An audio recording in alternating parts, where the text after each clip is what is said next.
everyone, I hope you're all doing okay. I'm Lucille and I've recently moved from France to Canada. Today I'm bringing you my reading journal update for July and August, and I'm really happy to now have caught up on all the reading journal videos I had to do. The first spread I'm doing is my cover page. In the previous video I had not done a cover page for June and I had missed it. I didn't think I would miss it because I had only done my first cover page for May, the month before. But when I was doing all of my spreads for June, I just missed having that separation. I had missed having the pretty spread. So I decided to do a cover page for July and August, but not to do one for July and one for August, to have one for both months. And I know that summer is technically ending, but I decided that it would be my summer section, even if I did not include May and June, but let's just not talk about it. I just wrote été, summer in French, in a Crayola super tip, as I've done many times before in my different spreads. I wrote it on a scrap piece of paper. I used a Muji gel pen to draw a black line around it to make it pop a bit more on the page. And then I will cut it out and glue it on the page as my header. I wanted to use my Lunamoth illustration to decorate the page.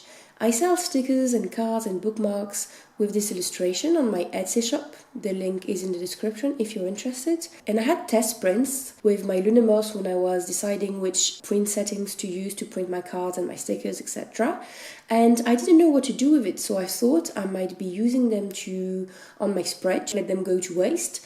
But as you've seen in the beginning of the video, as I was prepping the page, I realized that I wanted several sizes of the Lunamoth. So I just went on Canva, did a document with different sizes of my illustration, and I printed it on simple sticker paper that has a paper finish. And I've just been fussy cutting around my Lunamoths to make them integrate more with the spread. If you're wondering what's all these little lines already printed on the page, originally, this journal is a Leuchtturm reading journal and there are already prompts printed on each page. Since I started doing this more creative reading journal, I've been ignoring those prompts, but I didn't want to buy a new notebook before I knew if I liked this more creative side of reading journaling, and I didn't want to waste it.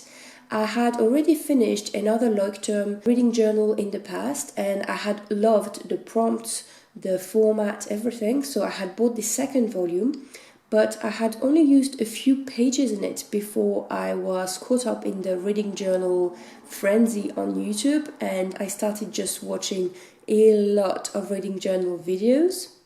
So the moral of the story is that I'm very happy I used a notebook I already had.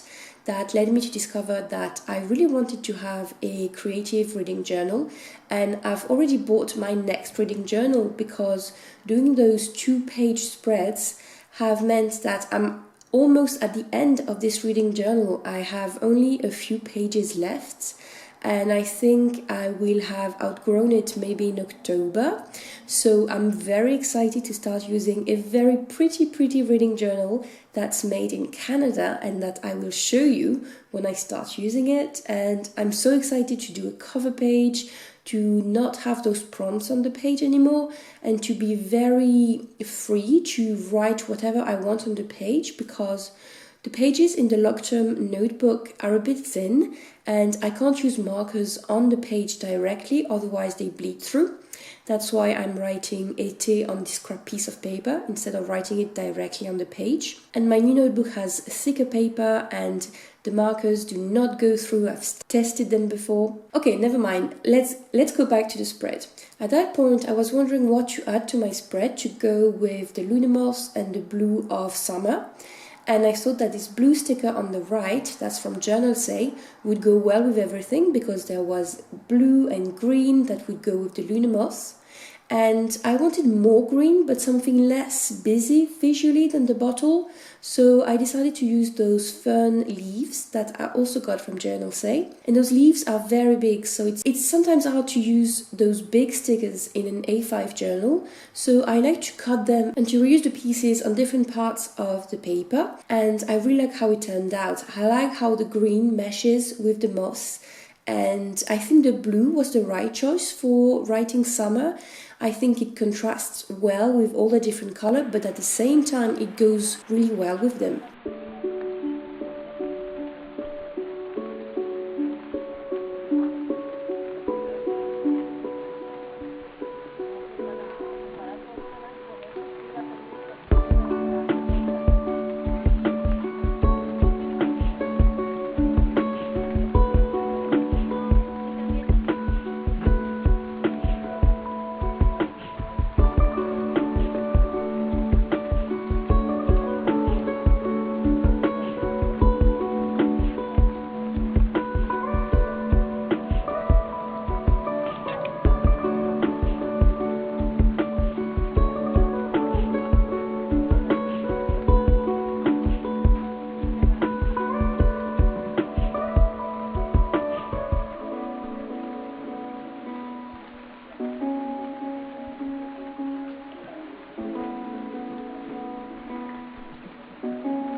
Like in May, I wasn't sure what to do on the right of the page. I thought maybe I would just write the title of the books I would have reviewed. So I prepared a review header to put on the right of the page, but I'm not going to use it right away. I want to see how many books I've read, the space I need, and if I want to do something more elaborate for the right of the page. And the first spread I'm doing is for the manhwa The Remarried Empress for volumes 1 to 7.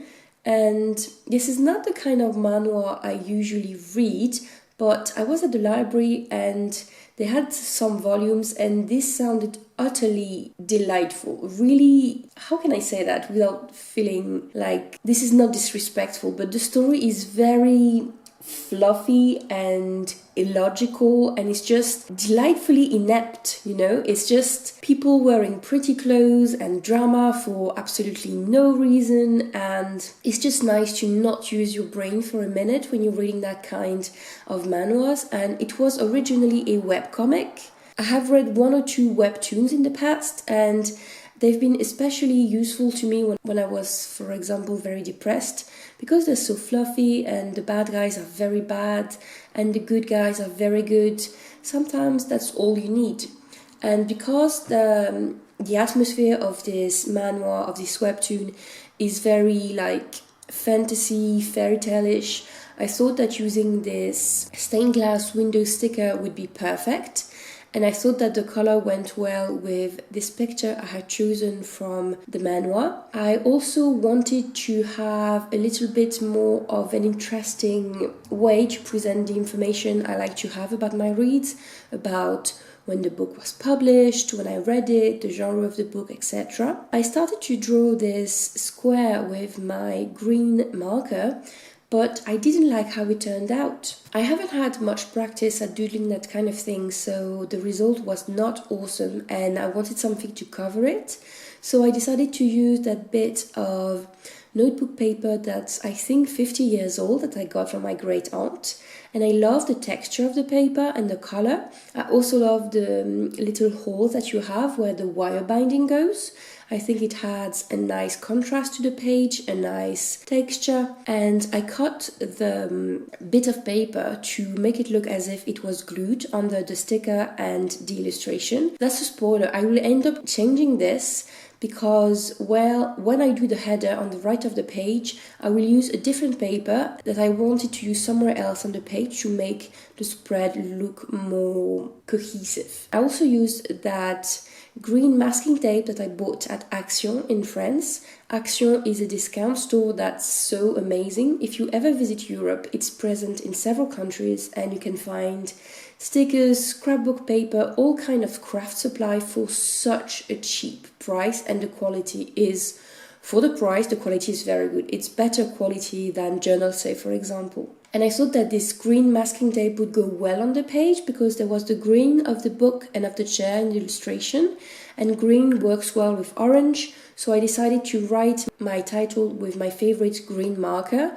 But when I cut it out, I didn't like how it turned out, so I thought I might rather use my stamps. And I wanted to use some kind of fancy paper to do the header with the title.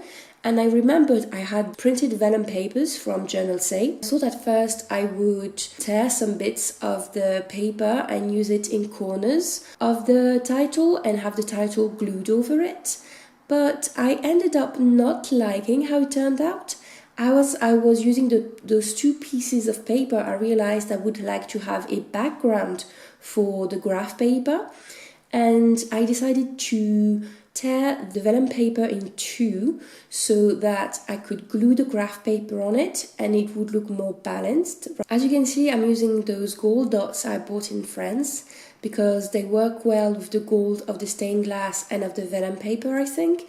And if I had other golden stickers, maybe I would have used them instead. But I didn't, and I think the gold dots do the job anyway. I was tired at that point to be lettering by hand, and I just wanted to use my stamps. They're also from Action, but I knew I wouldn't have enough space on my bit of paper to use all the big stamp letters, so I thought I would combine my Action stamps with those small stamps from Dollar Tree that I bought last year, and they're not awesome quality, but I think the two fonts go well together. And I was putting them on the paper, all the letters, to see how much space they would take.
was really happy to be able to update my challenge at the end of this spread.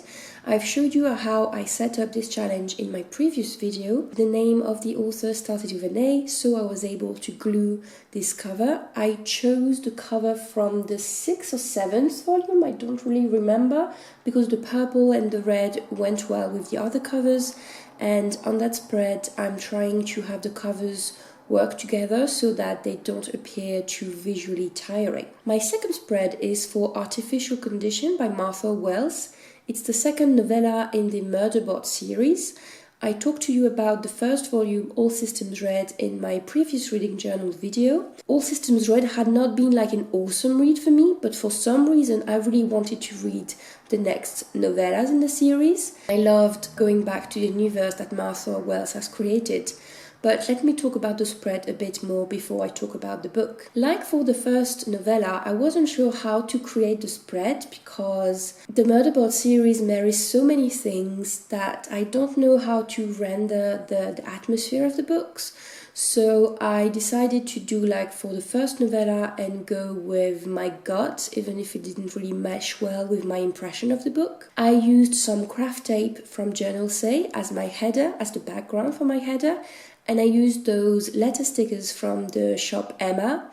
Emma is a chain of Danish stores, I think, and they often have some cheap craft supplies. I'm not sure I like that this font is a bit bubbly, but it's the only black font in that size I had, and I think it works fine enough on the spread. I used some green washi tape that's from Søstrene Grene because it went well with the illustration I had found on Pinterest. I wanted illustration that reflected the space opera theme. I don't really like how neat and clean the craft tape looks. I much prefer when I use like bits of craft paper that have a bit of a torn edge, but I only realized that as I was doing those reading journal spreads.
I decided to include this washi tape with the fountain pen scribbling on it. It's also from Journal Say, because I think it adds interest to any page you put it on, even if fountain pen doesn't really goes with the space opera and the artificial intelligence of it all. I think it works well on the page. So about the book, it is a novella that follows directly what happened in the first one. We still follow Murderbot and we are following what happened to them when they are branching out on their own. And I don't want to spoil you the story at all, but I liked the way the story went and the thing that Murderbot wanted to discover. I'm a bit confused still about what they discovered, but I like that Murderbot forged a friendship, and I like how detailed Martha Wells is with her universe. She really knows the ins and outs of everything. She used very specialized terms, and on the one hand it leads you to be very immersed in the story because you see that the author really masters everything that happens, but at the same time sometimes it's quite alienating, or it's a bit too detailed, too scientific, and some things are never properly explained. There isn't a lexicon at the end of the book that explains some of the terms, and maybe it's because English is not my first language, but some of the things I still don't understand really what they mean in this setting, so that's a bit of a shame. All in all, I was happy to read that book. I think the novella form works very well with the story. You don't have too much, and I really want to read the next ones now.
My third spread was about the comic Nimona by Andy Stevenson. I had heard about Nimona years ago, and I think I had read the first chapters online when Nimona was still only a webcomic. When I saw the volume at the library, I decided I wanted to discover the story in full this time.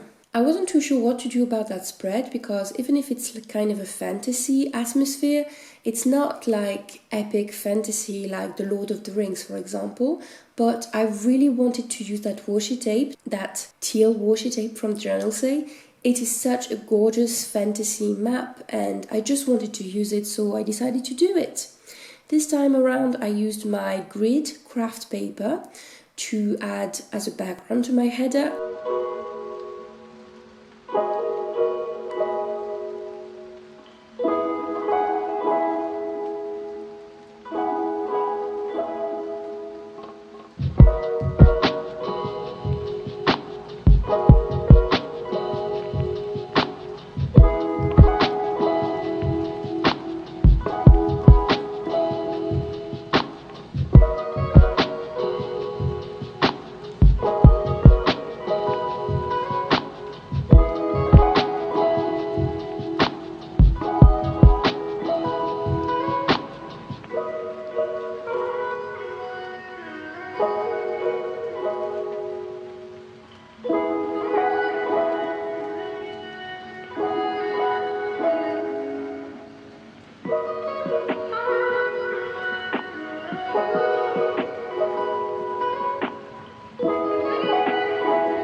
All in all, I enjoyed the beginning of Nimona. It was funny, you had like a gag on each page or in each chapter, I'm not really sure. It was fun to read, but then the story took a darker turn and it was not what I had been expecting, and it was a bit too, I want to say emo, but it was a bit too adolescent, a bit too dramatic for what I had wanted to read, and I read it, I finished it. I'm glad that now I know the story in full, but I would have rather than the story stayed like it was in the beginning, just little fun chapters after chapters, just slices of life of Nimona and her boss and their arch enemy, but it wasn't to be. The last spread in this video is for Girls of Riyadh by Raja Hassania. It is a book by a Saudi author, and in my first reading journal video on this channel, I showed you that I'm doing a reading challenge that's called Lire le Monde, Reading the World, where I want to read a book from each country of the world. It's not something that I'm only doing in 2024, it's something I've been doing for years, and that I've enjoyed discovering books from countries I knew nothing about. And this year I really wanted to read a new book for this challenge, so I researched some countries to see what they could offer. And I discovered that Girls of Riyadh had been a sensation when it was published in 2005. The author Raja Al Sania published it in Lebanon because she wasn't able to publish it in Saudi Arabia. As you know, human rights and women's rights in Saudi Arabia is not great. And in her book, she's very free about the way she talks about the lives of women, the way they think about men, about love, about relationship. And it was apparently a huge success and a huge controversy when it was published. So I was very curious because I knew nothing really about Saudi Arabia. I had only watched a movie from the first female director from Saudi Arabia that's called Wajda, and I had really enjoyed it. It was really interesting. And Wajda took place more in a working class family, and Girls of Riyadh is more with the elite. It is in the form of emails sent by a mysterious narrator about the lives of her friends. She talks about her female friends and how they deal with marriage, relationships, work, the society in Saudi Arabia, the very restrictive laws about clothing, about the rights women have, because in that system, women are perpetual minor. They're first under the authority of their father, then they pass on to the authority of their husband or uncles or brothers. They're never free, and it's honestly like reading a fantasy novels at times, because you have those really weird and specific rules about whom you're allowed to talk to, what you're allowed to wear. They talk about the kingdom, and it's such an alien world. I wanted to use on my spread some picture of Saudi Arabia so I could research what Riyadh looked like, and I decided to use pictures with an orange-pink color scheme so that it would go with the cover. I'm glad I read the book because I discovered a lot of things about Saudi Arabia society. But at the same time, I found that the novel was like 100 pages too long. When all the girls got their first love, they got a second one, almost all of them, and I'm not really interested in reading women talk about how they find men handsome and how great it's going to be with them when you know it's not going to be great, because it's not going to be great. In a few pages they just changed men, and I felt that it was just a bit confusing to have several lovers, and I was having a hard time keeping all the characters distinct from each other and all the men distinct from each other. So I thought that if the novel had been half the size, it would have been much nicer. And I understand that the author was trying to show that women can have several relationships without being labeled as loose or whatever, but as a reader it wasn't great because I found it a bit boring in the end. In the previous video I almost finished that page where I put all the books I've read during the year, and I knew I was going to have to do a new page to put the books I would be reading for the last months of the year. And I wanted to create a spread that was a bit more interesting than what I had been doing for the past two spreads. I wanted to do something very pretty like I had seen in reading journal videos, with a little setup like a witchy library. I first wanted to do something for the left of the page because, as you can see, the ink from the previous spread has ghosted through the page, and as I have done for the previous two spreads, I used one of my magazine clippings to put on the page. I used, I think, a bit of a painting from Rousseau, and I liked the yellows and the greens and all the red that were on the painting. I used the same craft photo corners I had used before because I think they elevate a bit the painting on the page and they make it look a bit more like a painting. I decided to draw another bookshelf but make it smaller than the previous one because I wasn't going to use it for the books I was going to read in 2025 because I don't have any more space in that reading journal. So I had to do something for the top of the shelf, so I decided to draw a window to have a little scene, and it's something I have seen in numerous reading journal videos and I really liked the result. It was a bit of a risk for me because drawing stuff without really having a reference image is not something that I do, but I decided to try to be a bit more loose about it, a bit more free about it.